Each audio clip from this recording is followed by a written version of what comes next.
Now, even the bourgeoisie, everyone joined the Intifada.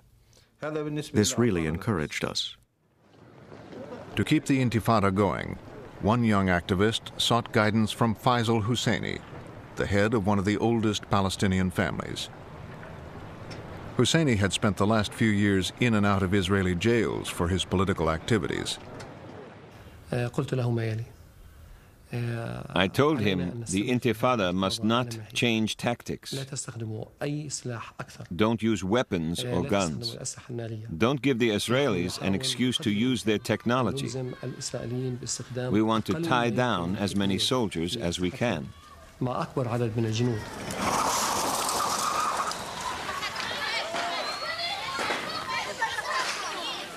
The strategy of minimum force caught the Israelis off guard.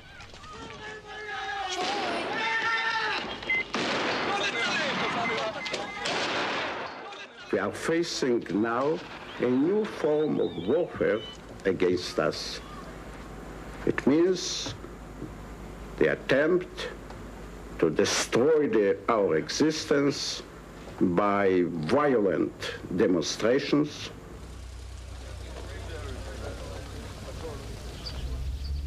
The Israelis tried to break the morale of the protesters with mass arrests. They blew up the homes of convicted terrorists. It is not a nice picture to witness blowing a house. I forced myself to be with the soldiers, understanding that they feel as I feel. When the Israeli cabinet met, members of the coalition argued about how best to end the Intifada. Arik Sharon bikesh et rashut hadibur. Ariel Sharon spoke up. In essence, he said, Mr. Prime Minister, we must order the army to suppress the Intifada.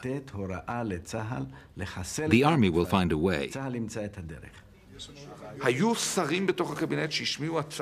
Some of the ministers made horrifying suggestions.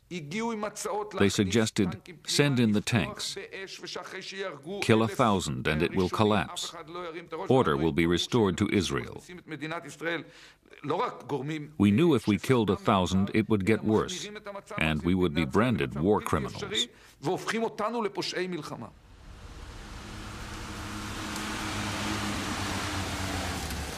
The cabinet rejected all of this, but told the defense minister, Yitzhak Rabin, to find a way to end the Intifada.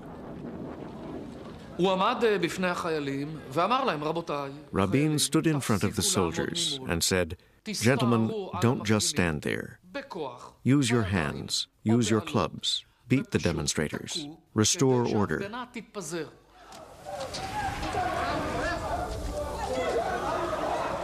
Trying to restore order without shooting the demonstrators, Rabin told his soldiers to club them instead.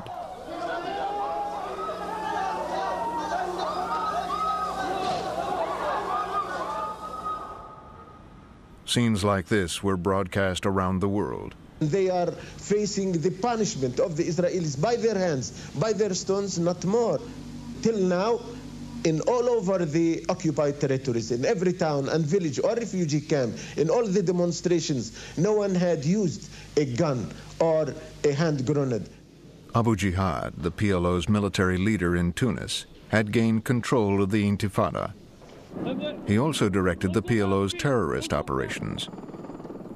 In the middle of the Intifada, Abu Jihad ordered an attack on an Israeli bus carrying people home from work. 3 were killed and 6 wounded. All were in a state of shock. Those women who had been on the bus and had got away had not escaped the emotional trauma.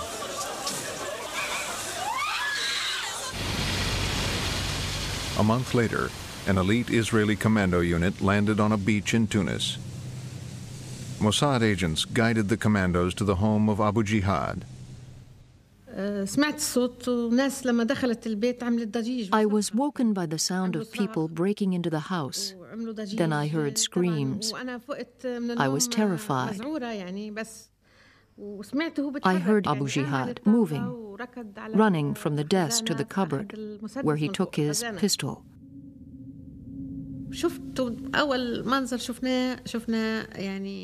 I saw 3 masked men with machine guns. One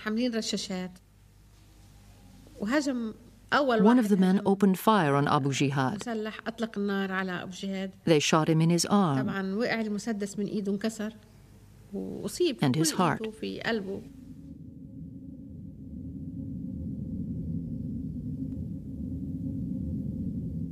Abu Jihad was a leader of the Intifada.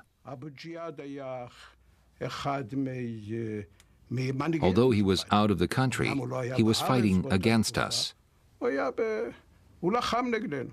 He was one of their most popular commanders. He fell, just like many others, like people on our side.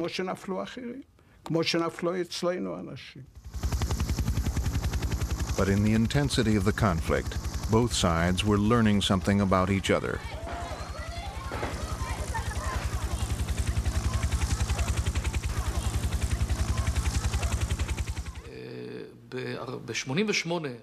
For the 40th anniversary of Israel, we had a huge military parade.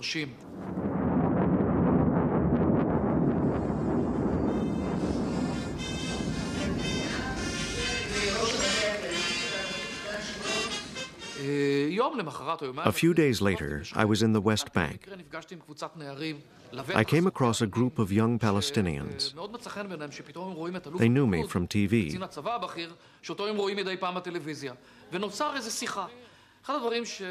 And one of them said, "Yesterday I saw all your fighter aircraft. You're so strong up there. But what can you do against stone throwers down here?" This was our problem, and the young people's power.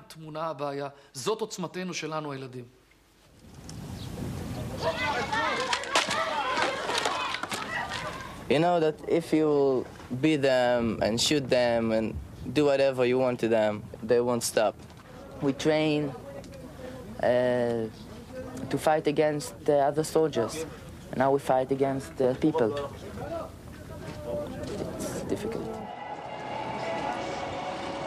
Increasingly, Israelis asked themselves whether they could rule more than 1 million Palestinians in the occupied territories forever.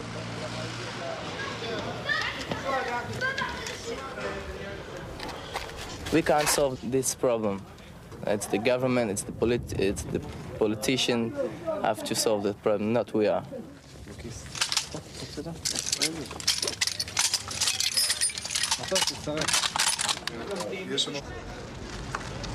The Intifada vented Palestinian frustration, but it also demonstrated that neither terrorism nor street revolt would solve their political problems. In Tunis, one PLO leader discussed what to do next with a colleague.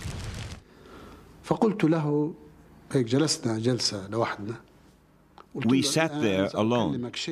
I said, "I want to talk about something I've never mentioned before. Can I raise a taboo subject?"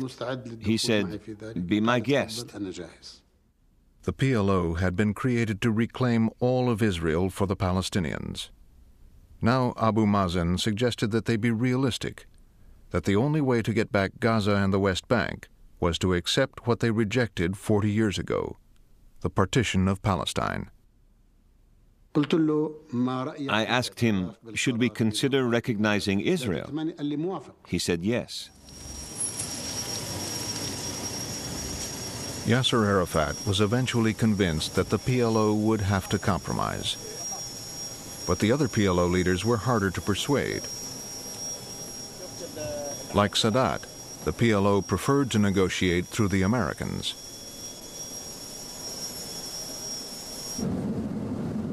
But the Americans laid down a condition. Yasser Arafat, the world's most famous guerrilla leader, would have to renounce terrorism.